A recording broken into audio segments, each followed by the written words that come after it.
Have you ever looked at someone lying completely still and wondered what they might be trying to say? What if the person everyone believed was beyond saving was actually the only one who knew a dangerous truth? Before we continue, take just 1 second to support the channel. Tap the like button, subscribe for more powerful stories, and share this video with someone who enjoys emotional military dramas. Your support helps these stories reach people around the world. The emergency ward at Westbridge Veterans Medical Center was always busy, but room 318 felt different. Nurses walked in quietly. Doctors spoke only when necessary. Even the cleaning staff finished their work as quickly as possible before leaving. Inside the room lay Commander Ethan Brooks, a former special operations officer, who had survived more battles than anyone could count. 8 months earlier, he had been leading rescue missions in dangerous places around the world. Now he could barely move his head. Most people believed his story had already ended. His medical file described him as permanently paralyzed after a helicopter crash during a classified mission. Every specialist who reviewed his condition reached nearly the same conclusion. No meaningful recovery. No realistic chance of walking again. Prepare for long-term care. The words appeared again and again inside his chart until they almost became part of his identity. But one person refused to believe those words. Her name was Emma Carter. She was one of the newest nurses in the hospital. Quiet, respectful, and always willing to help others, Emma rarely attracted attention. She arrived early for every shift and usually left long after everyone else had gone home. Many people thought she simply worked too hard. Nobody knew she carried memories she never spoke about. Every morning she visited Ethan before beginning her rounds. She checked his breathing. She checked his blood pressure. She adjusted his pillow with careful hands. Most importantly, she watched his eyes. While others saw a patient staring at the ceiling, Emma noticed something different. His eyes followed conversations. They reacted before alarms sounded. Sometimes they focused on people before those people even entered the room. That was not the behavior of someone disconnected from the world. One afternoon, Chief Neurologist Dr. Victor Hale entered room 318, surrounded by medical residents. He barely looked at Ethan before speaking. Record no significant neurological improvement.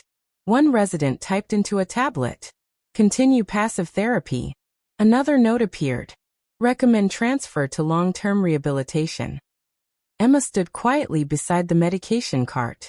She finally spoke. Doctor, may I mention something?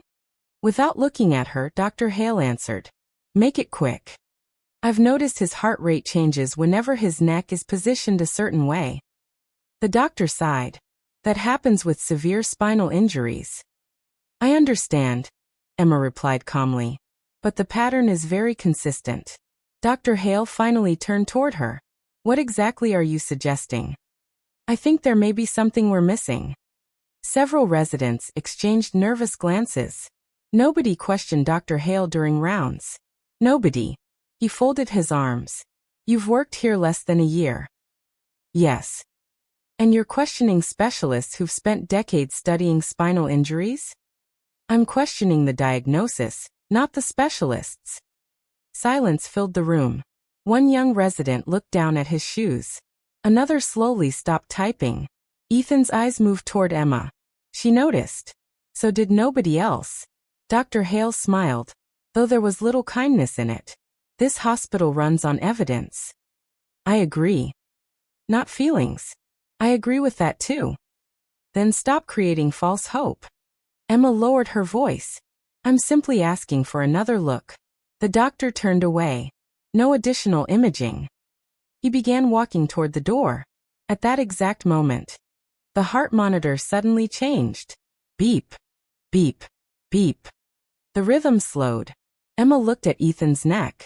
His pillow had slipped. Without waiting for permission, she rushed forward. She gently lowered the pillow. Supporting his head with both hands, she carefully aligned his neck. The monitor immediately began climbing again. The residents stared.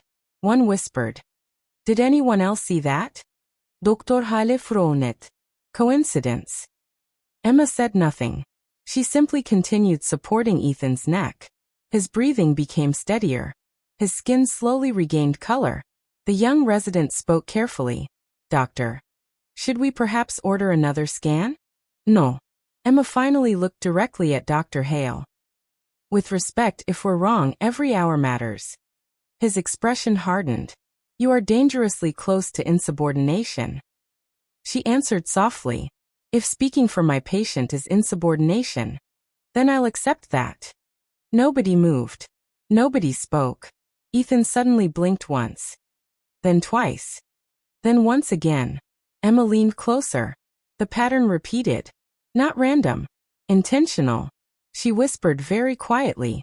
If you understand me, blink once. One blink. If you're trying to tell me something, blink twice. 2 slow blinks. Her heartbeat accelerated. This wasn't imagination. Someone trapped inside a silent body was trying to communicate. She searched his face carefully. His lips trembled. Barely enough to notice. She leaned until only inches separated them. A tiny whisper escaped. Ghost. Emma froze. Nobody in the room reacted. No one else had heard it. Only she had. Her breathing stopped for a moment. Years ago. Long before becoming a hospital nurse. Someone had called her by that exact battlefield nickname. A name officially erased from military records. A name almost nobody alive should have known. She looked back into Ethan's eyes. He recognized her. Not as Nurse Emma Carter, but as someone from a past she had spent years trying to forget. For the first time since arriving at Westbridge Veterans Medical Center, Emma realized this was never just another patient, and whatever secret connected them. It had survived war, silence, and 8 months of hopelessness. The elevator doors closed, and for the first time in years, Emma Carter felt the past pressing against her shoulders. The tiny whisper still echoed inside her mind. Ghost. That name had belonged to another life. A life buried beneath years of silence. She stood beside Commander Ethan Brooks as the elevator carried them toward the imaging department. The only sounds were the soft hum of the elevator motor and the steady rhythm of the heart monitor connected to Ethan's bed. Neither of them spoke. They didn't need to. Emma could see it in his eyes. He remembered. The MRI team was already waiting when the doors opened. Dr. Maya Collins, the hospital's senior neurosurgeon, greeted them with a serious expression. I've read the notes, she said. Emma nodded. I believe something is still compressing his spinal cord. Dr. Collins looked surprised. Most people would have accepted the previous scans. Most people weren't watching him every day. The doctor studied Emma for a moment before turning toward Ethan. Commander Brooks, blink once if you understand what we're about to do. One blink. Blink once if you're feeling pain. Another blink. The technicians carefully transferred Ethan onto the scanner. Emma stopped one of them. Please keep his neck completely straight. The technician frowned. This cushion is standard. It isn't right for him. Dr. Collins stepped closer. Use the thinner support. The technician quickly changed it. The scan began. The machine filled the room with loud mechanical sounds. Emma stood behind the glass, watching image after image appear on the monitor. Old fractures. Scar tissue. Swelling. Nothing unusual. Then Dr. Collins suddenly leaned closer. Wait. She enlarged one section. There. Emma immediately saw it. A tiny shadow pressed against the spinal cord. It was almost invisible. Small enough that most people would never notice. But in the wrong place, even a few millimeters could steal an entire body. What is that? Emma asked. Dr. Collins continued examining the image. It shouldn't be there. Another radiologist entered the room. He reviewed the scans without saying a word. After nearly 2 minutes, he finally spoke. I think she's right. Emma looked at him. Can it be treated? If that's what's causing the pressure. He paused. Then yes. Hope quietly entered the room. Not excitement. Not certainty. Just hope. Back upstairs. Word spread through the hospital faster than anyone expected. Some nurses smiled. Others whispered in disbelief. Several doctors requested copies of the new scans. Only one person looked furious. Dr. Victor Hale. He walked into the conference room carrying Ethan's chart. This changes nothing. Dr. Collins looked at him. It changes everything. The patient has lived like this for months. So, recovery is unlikely. Unlikely isn't impossible. The room became silent. Dr. Collins placed the MRI image onto the large screen. This area wasn't identified during the original examination. Hale crossed his arms. Imaging isn't perfect. No, she replied. But ignoring new evidence isn't medicine. One of the younger physicians finally found the courage to speak. If surgery relieves the pressure, he may regain function. Hale immediately interrupted. Or he could die on the table. Emma quietly listened from the back of the room. She wasn't interested in winning an argument. She only cared about Ethan. After the meeting ended, she returned to room 318. The afternoon sunlight stretched across the floor. Ethan watched her enter. She smiled. They found something. His eyes widened. A real reason. One slow blink. They're discussing surgery. His breathing became slightly faster. Emma gently adjusted the blanket. I know. You've waited a long time. His lips moved. This time the whisper was clearer. Why? Emma leaned closer. Why what? Hide. She understood immediately. He wasn't asking about the hospital. He was asking about her. Why had she hidden who she really was? Emma sat beside the bed. I got tired. His eyes stayed on her. Tired of losing people. Years earlier, she had worked in places where helicopters landed under enemy fire, where decisions were measured in seconds, where every rescue carried the possibility that someone would never return. She remembered snow-covered mountains, burning baiklas, dark oceans. She remembered carrying wounded soldiers who apologized for bleeding. She remembered promising frightened young men that they would see home again. Sometimes they did. Sometimes they didn't. When she finally left military service, she made herself one promise. No more battlefields. No more call signs. No more ghost. She became Emma Carter. Just another nurse. Quiet. Invisible. Safe. She thought the past would stay buried. She was wrong. A knock interrupted her thoughts. A middle-aged man wearing an old military jacket stood outside the room. His left leg moved with the help of a carbon fiber brace. His name badge identified him as Samuel Reed. Volunteer. Former Army sergeant. Mind if I come in? He asked. Emma nodded. Samuel slowly approached Ethan. I heard they're giving you another chance. Ethan blinked once. Samuel smiled. I've been here 3 years. I've watched a lot of people give up. He looked toward Emma. But I also know what happens when one person refuses to quit. Emma looked away. Samuel continued. Years ago somebody refused to quit on me. He tapped the brace on his leg. Doctors wanted to amputate. They said infection had spread too far. But one combat medic argued for another surgery. I kept the leg. He laughed softly. Still ugly. But it's mine. Emma smiled for the first time that day. Samuel looked at Ethan again. Don't let anybody write the ending of your story except you. Ethan blinked once. Just before sunset, Emma left the room to collect medications. As she rounded the corner, she noticed something unusual. Dr. Hale was standing alone beside a computer terminal. He wasn't reading Ethan's chart. He was deleting something. When he noticed Emma watching, he immediately closed the screen. What are you doing? She asked. Hospital business. He walked away without another word. Emma frowned. Something didn't feel right. An hour later, she checked Ethan's electronic records. Several nursing observations were missing. Blood pressure changes. Positioning notes. Communication attempts. Entire entries had disappeared. Emma's heartbeat quickened. Those records hadn't vanished by accident. Someone wanted them gone. She quickly printed the remaining files before anything else could be changed. As she placed the papers inside a folder, a voice behind her quietly said, "Smart move." Emma turned. It was Dr. Collins. She looked toward the empty hallway before speaking again. I noticed changes in the system too. Emma felt a chill. So it isn't just me. Dr. Collins slowly shook her head. No. She lowered her voice even further. Someone doesn't want Commander Brooks re-evaluated. Emma looked back toward room 318. Through the glass, Ethan was staring toward the hallway as though he already knew trouble was coming. She tightened her grip on the folder. Whatever had really happened to Ethan? It was much bigger than a misdiagnosis. And somewhere inside the hospital, someone was willing to hide the truth to keep it buried.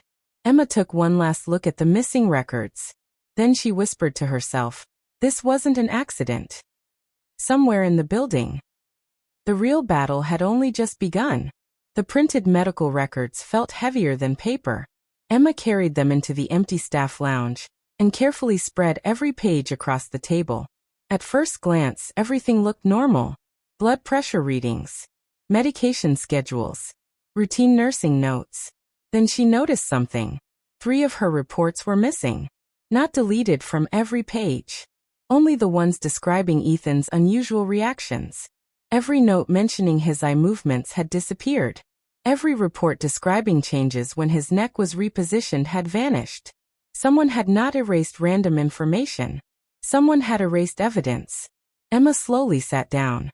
Only a handful of hospital employees had permission to edit official records. That list was much shorter than she expected. A soft knock interrupted her thoughts. Dr. Maya Collins stepped inside and quietly closed the door. You found it too? Emma nodded. They removed my observations. Maya walked closer. I checked the system logs. Emma looked up. You can do that. I asked information technology to investigate.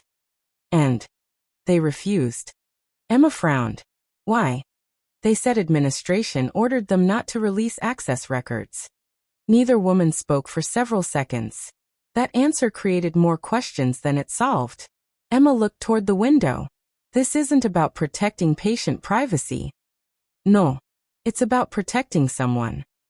Maya nodded. I think so. Before either could continue, an emergency alarm echoed through the hallway.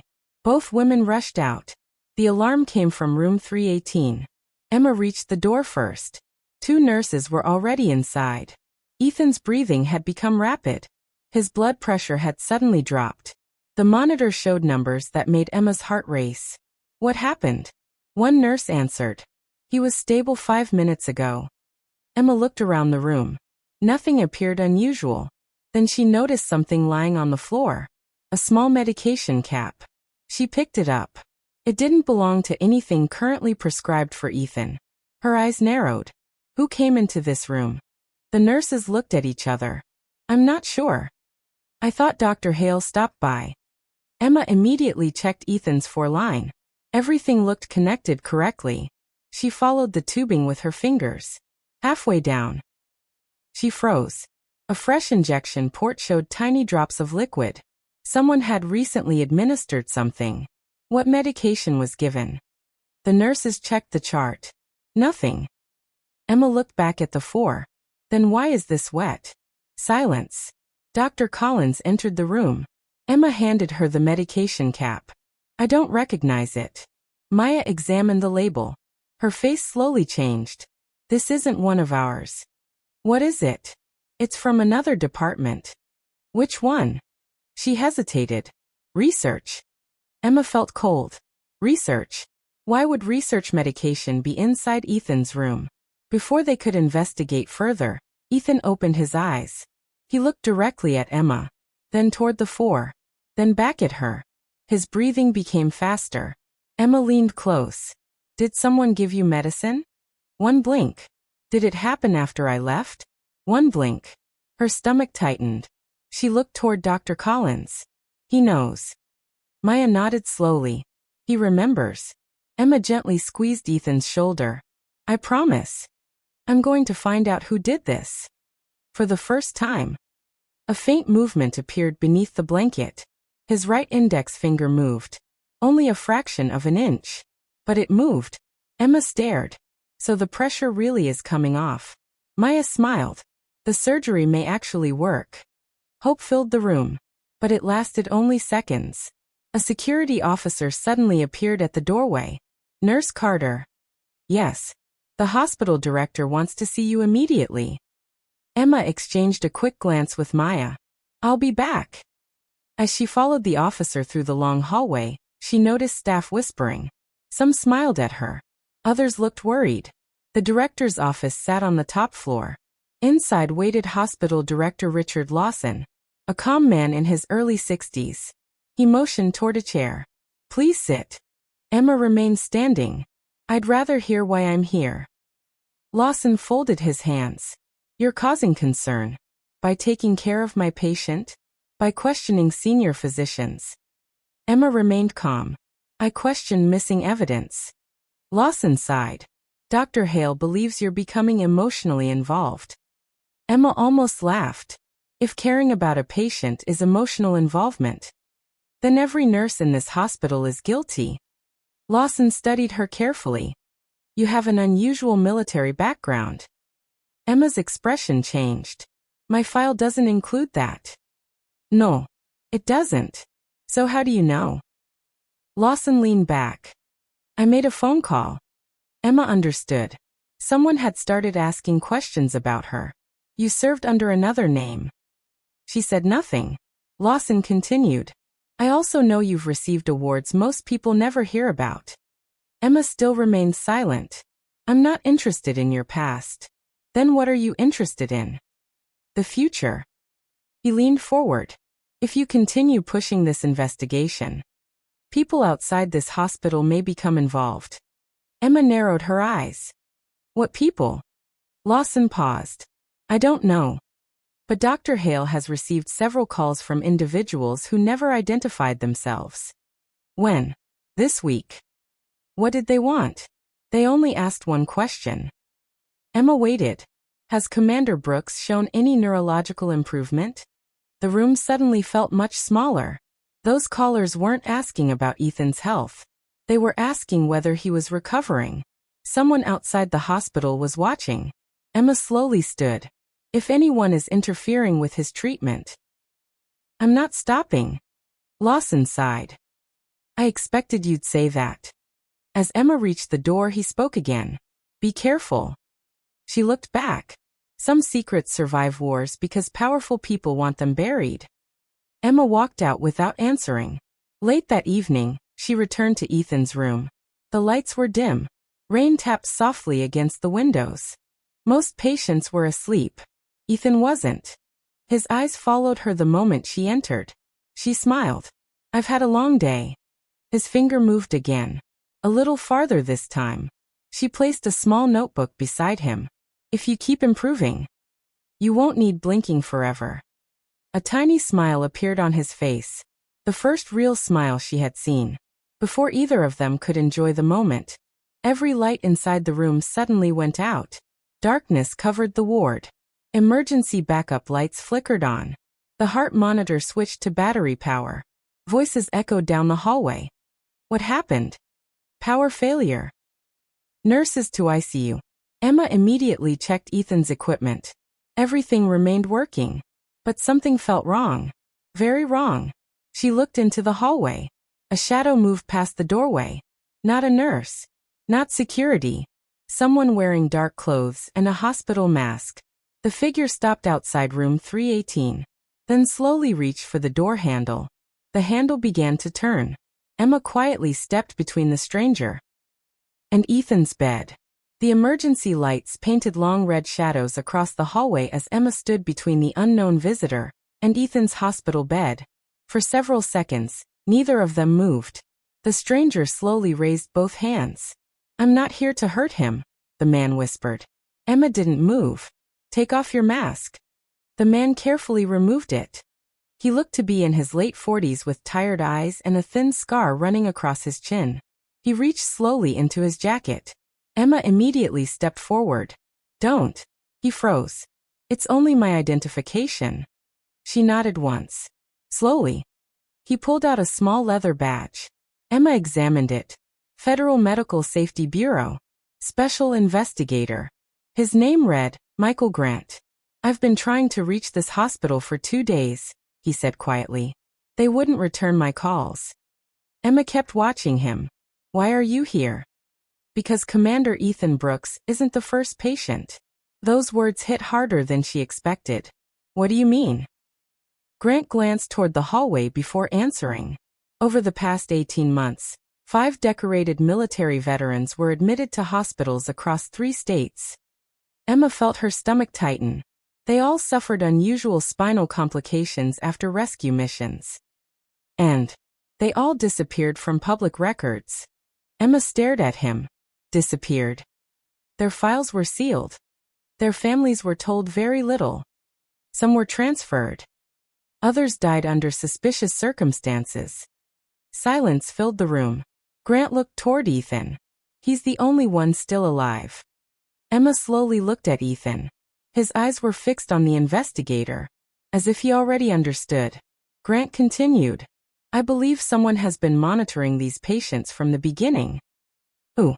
I don't know. But someone with enormous influence. Before Emma could ask another question, footsteps echoed through the hallway. Grant immediately stepped back into the shadows. 2 security guards walked past without noticing him. When they disappeared around the corner, he returned. I don't have much time. He handed Emma a small flash drive. Everything I've collected is here. She looked down at it. Medical reports. Satellite records. Flight logs. Witness statements. Emma frowned. What does any of this have to do with Ethan? Grant answered quietly. The rescue mission that injured him wasn't an accident. The room suddenly felt colder. Ethan's breathing became faster. Emma gently rested a hand on his shoulder. Easy. Grant looked at Ethan. He deserves the truth. So do you. Emma's phone suddenly vibrated. Dr. Maya Collins. She answered immediately. Emma, where are you? Room 318. Stay there. What happened? I've just received Ethan's blood analysis. Emma waited. It's unlike anything I've ever seen. What do you mean? There are microscopic metallic particles inside his bloodstream. Emma looked toward Ethan. Metal. They're too small to appear on normal scans. What are they? I don't know. But they're not supposed to be inside a human body. The call ended. Emma slowly lowered the phone. Grant looked worried. They found them. You already knew? He nodded. They were found in 2 previous patients. What caused them? No one ever discovered. A loud announcement interrupted their conversation. Attention all staff. Hospital lockdown in effect. Please remain in your current departments. Emma looked toward the ceiling speakers. Lockdown. Grant's face turned serious. They found me. Who? The people following this case. Almost immediately. The lights returned. Elevators stopped moving. Electronic doors automatically locked. Outside the room, several security officers hurried toward the nurses' station. Emma noticed something strange. None of them were familiar faces. They aren't hospital security. Grant nodded. I know. Then who are they? They're wearing security uniforms. But they aren't hospital employees. Emma looked again. He was right. The badges looked different. The uniforms were new. One officer quietly spoke into an earpiece while pointing toward Ethan's room. Grant whispered, "They're coming." Emma looked around the room. There was only one exit. Ethan couldn't move. Running wasn't possible. Thinking was. She immediately unplugged Ethan's portable monitor from the wall. "What are you doing?" Grant asked. "Buying time." She rolled Ethan's bed toward the emergency treatment room connected to the back of the ward. Very few staff members even knew it existed. Grant helped quietly. Within seconds, they moved Ethan inside. Emma closed the hidden sliding door. From outside, it looked like an ordinary storage wall. Only moments later, the main door burst open. 4 uniformed officers entered. One of them spoke sharply. "Where is Commander Brooks?" The night nurse looked confused. "He was just here." Another officer checked the room. "Search every floor." Emma watched through a tiny observation window. None of them checked the hidden room. Not yet. Ethan looked toward Emma. His right hand suddenly twitched again. This time, not just one finger. 3 fingers moved together. Emma smiled. "You're getting stronger." He slowly lifted his thumb. Only an inch. But it was enough. Grant stared in amazement. He's recovering faster than expected. Emma nodded. Because someone finally believed him. Hours passed before the hallway became quiet again. Near sunrise, Dr. Collins returned carrying a sealed laboratory envelope. She entered the hidden room and immediately locked the door. I repeated the blood analysis 3 times. And the metallic particles aren't random. Emma waited. They're arranged in repeating patterns. Grant looked shocked. Patterns. Almost like. She hesitated. Engineered material. Emma looked from Maya to Grant. You're saying someone put them there? I'm saying they didn't naturally appear. The room fell silent. Ethan suddenly cleared his throat. Emma leaned close.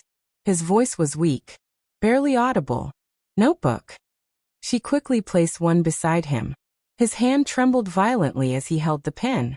The first letter looked messy. The second almost unreadable.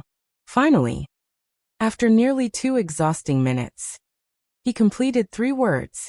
Emma read them aloud. Don't trust. He stopped to breathe. She waited patiently. He continued writing. The foundation. Grant's eyes widened. The foundation? Emma looked at him. You know that name? Grant slowly nodded. It's mentioned in every investigation. No company registration. No public office. No official address. Only whispers. What is it? No one knows. But everyone investigating these patients eventually disappeared. Emma looked back at Ethan. His exhausted eyes slowly closed. He had risked everything just to write those 3 words. She carefully folded the paper and placed it safely inside her pocket. Outside, the morning sun began rising over the city. People walked to work believing it was just another ordinary day. Inside Westbridge Veterans Medical Center, Emma finally understood the truth. She wasn't simply protecting one recovering soldier anymore.